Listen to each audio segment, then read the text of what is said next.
Well, I mean, whether you play basketball or work in the corporate world or whatever industry, sometimes change just can spur greatness, and a new change of scenery can do wonders. And I'm very grateful for my time at Golden State, but I just felt like, you know, moving on could just re-energize me and do something special for the rest of my career. And Dallas was so attractive because of the young players they have, the style of play, the you know, world-class treatment these players get from this organization, and just a beautiful city who loves their hoops. So when I was watching the playoffs and I'm watching the Mavs, you know, make a run for the championship, I just saw myself fitting in really well with this team and the personnel, and they look like they have fun playing with each other and they play for each other, and that was very attractive for me, and that's really all I needed to see, and there's mutual interest there, and that's why I'm here.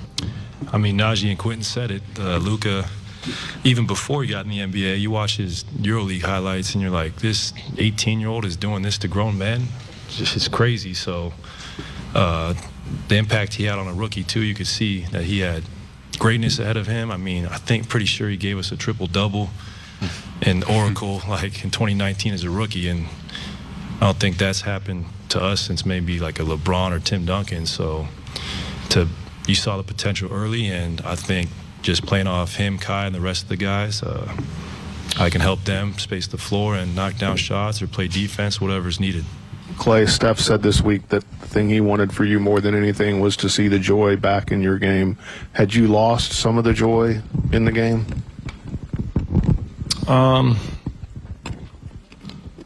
There was times last year it was really tough. I mean, you know, everyone expects you to be that all-NBA player, and, you know, sometimes it's hard to consistently do that. That's why there's only 15 slots on that team, and coming here is just such a fresh start and feeling just wanted again, and like I bring great value.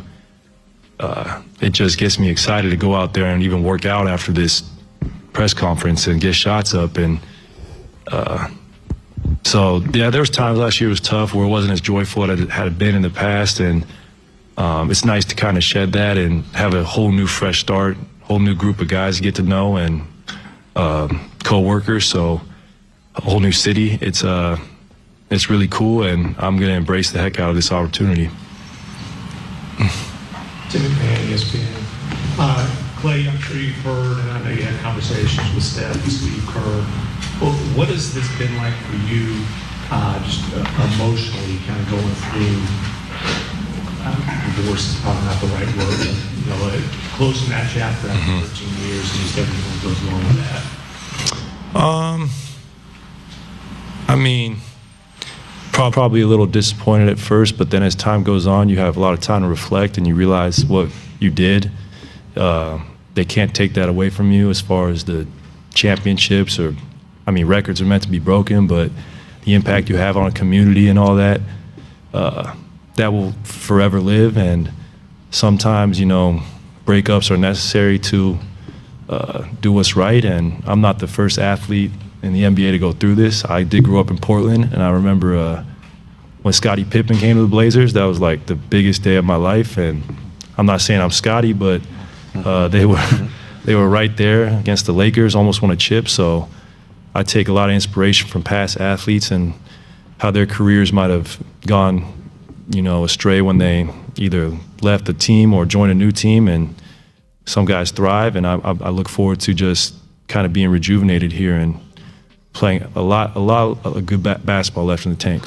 It's surreal, but I'm embracing it. The organization showed me so much love, and the fans, whether it's on the internet or in the street, are very grateful. And everyone I've met, there's just a great buzz around the city, especially coming off a championship appearance. Everyone wants to get over that hump, and that's what's so attractive to me, is to be someone who can help them win and help these young guys grow. And being on the back end of my career, or in my 30s, is so special to have this opportunity.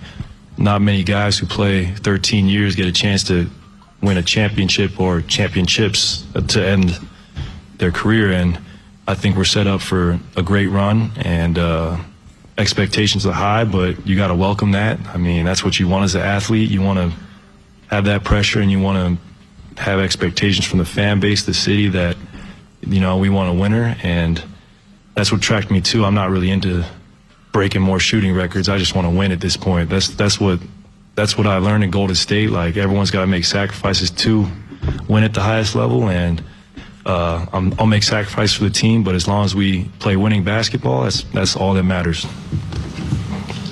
Kevin Mavericks for the network on the home left play for a question to play. For you, just two-part question. What was your relationship with Kyrie Irving? How that influenced you making the decision to come to Dallas? And how would you define yourself as a player at this stage in your career, and what that means to help this Mavericks team try to win a championship going forward? Some good questions. Kyrie and I are good friends. I mean, we came in the league together in 2011. We played on Team USA together twice. Obviously, we played against each other in the highest stages for many years, and I've always been a fan of Kai's game, and guarding him was hell, so it's nice to be on the other end of that for once and see other defenders get loose and get shook by him. That's going to be a good sight to see. And then part two, at this point in my career, I mean, still can't leave me open, and I can guard, and I'm just excited. I still think I can do what I've been able to do, and it's just about being in the best shape I can possibly be. But I know I can help this team, whether it's the knowledge I've gained or big scoring nights. I just still know I can be a very, very good player in this league. Yeah, my dad was disappointed. I haven't talked to him much about it, but at the end of the day, he was happy for me. I mean, he was a little selfish in his business interests because he wanted me to be at home with the family. I was like, Dad, I've been in California my whole life. I got to experience something new. So he understood, and he's actually really excited for me, and he thinks we have a great shot to do something special here, not just this year, but for many years. So he was all on board once the dust settled, and he realized that it was really a match made in heaven. Tim Cato with The Athletic. Klay, you obviously were in the league when Luka entered and debuted. I'm curious your thoughts on, you know, first impressions of him and what you've seen from him as he's gone from a rookie to a superstar, and then the other two, Najee, Quentin. I'm just curious what your expectations are, you know, to play with Luka, what you think it's going to look like, feel like, be like.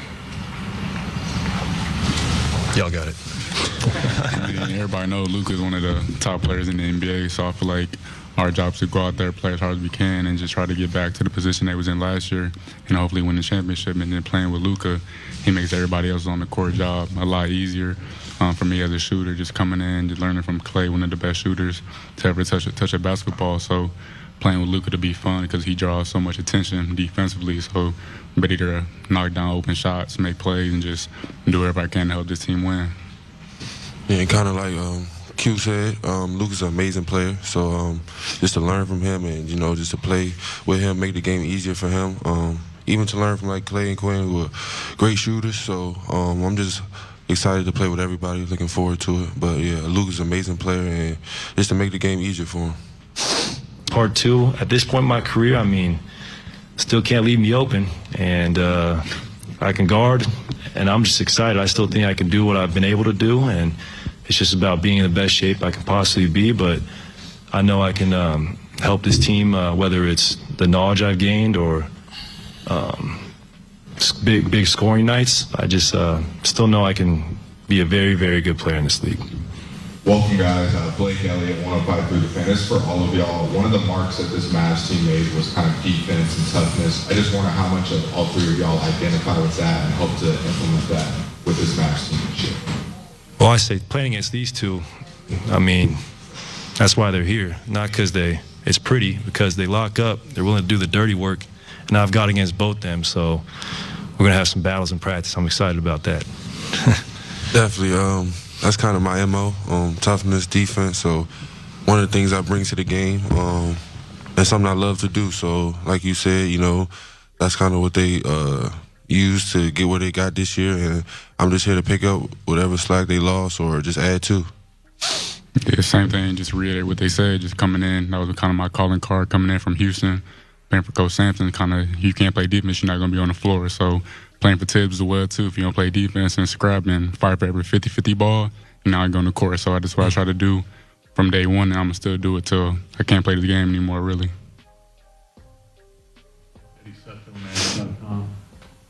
Well, all of you really, I'm sure, had times to guard Luka, but you in particular, what was it like trying to lock him down, and how much relief is it to be on this side now? It's definitely a relief. Man, Luka's a high-level player, man, so locking down, I won't use that word, but maintain, you know, all three levels, just unbelievable. So just to be on his team, and like Klay said, let him do that to other people, I'm going to get enjoyment out of that. For real. And I don't recall, it's been a long time, but I don't remember if Steve Francis wins at Tacoma Park. But did you break all his records around that area? No, I didn't. He was from that area. I don't think he went to Tacoma Park, but I would have had to go there for a long time to do all that. Louis Scruggs, ABC5. Michael, first question for you. You know what it's like to be an all-star player with a franchise, then making the move like you did to the Spurs. What conversations do you have with Klay about that? And then for Klay, obviously your dad, Michael, longtime Laker radio voice, came out and said he was disappointed. You guys made up on that? Is it okay at your house? Well, to answer your question, we talked about this at dinner, and it wasn't about the basketball. I talked to him more about the experience and the veteran leadership that he can bring to the team. The difference is he was a champion going to a different team, and I was a guy trying to get a championship. But the experience and veteran leadership, we do have a commonality there. And I think with Klay, he can bring that experience, that knowledge for the young for the young players, as well as Luka and Kai. So experience is key, and I think he brings that to the table. It's time for the Warriors to consider a risky move. For years, the Warriors played conservatively, re-signing their veteran stars while using draft picks on young prospects. That was the two-timeline strategy championed by owner Joe Lacob. While it brought them victory in the 2022 NBA Finals, it proved inadequate to sustain their dynasty. The upcoming offseason emerges as a critical moment for the Golden State Warriors, ready to reshape the franchise's trajectory. Will they commit to one last attempt at winning the championship, or will they opt for a financial restructuring? Mike Dunleavy Jr. and the front office face a series of daunting choices, leaving fans eager to discover the team's next moves. Expectations surrounding Golden State's future intensify. Before you finish, make sure to subscribe to the channel. After all, as we said before, we are producing Warriors videos almost every day. Thanks for watching. We'll see you tomorrow on Gold-Blooded News. In conclusion, the future looks uncertain for the Golden State Warriors. With the possibility of losing and adding players to the team and the various trade options available, the Warriors are well positioned to continue to be a force to be reckoned with in the NBA. Stay tuned for more updates on the Warriors, and remember to support by leaving your feedback in the comments section below. Don't forget to like and subscribe to the channel. Turn on notifications to know when I will send new news. Thank you for following Gold-Blooded News. A hug, and see you next time. We're gold-blooded! Go Dubs!